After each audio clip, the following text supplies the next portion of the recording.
If you've ever played Rounds, you might think it's a simple game with no lore or backstory. However, when you take a closer look at it, it all becomes apparent that this game isn't just any ordinary game, but a bigger part of the picture.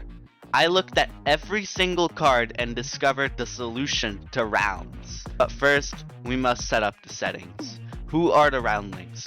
Why do they fight? If you don't know what a Roundling is, it's basically the character you play as in Rounds. You might think it's as simple as that, but you would be wrong. When I was playing with a few friends, we literally killed a Roundling so hard, he was removed from the game. How could such a simple character destroy reality itself? The answer lies in the card Abyssal Countdown. You can see the Roundling have the powers to manifest dark creatures, which can cause immense destruction.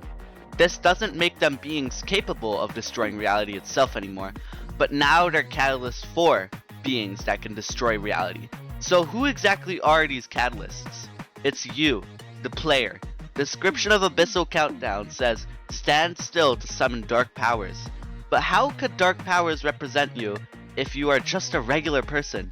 Well, it represents every dark deed and sin you have ever committed, channeled into one Roundling to harness its power. Now that we know who the Roundlings are, why are they fighting, and who created them? The answer lies in the map itself.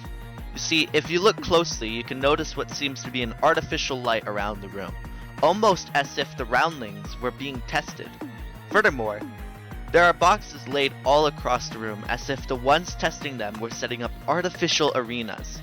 This leads me to believe that the Roundlings are being tested against each other so the ones testing them can develop weapons against their enemies. But who owns such weapons?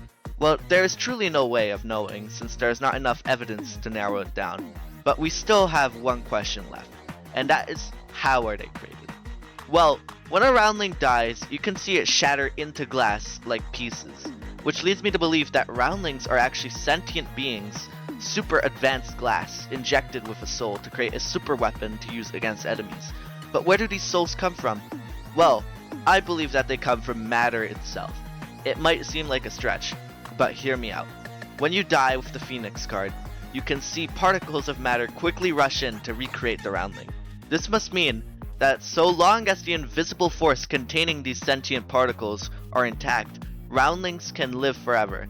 The Phoenix card just lets them do it in the arena. That concludes my theory for Rounds.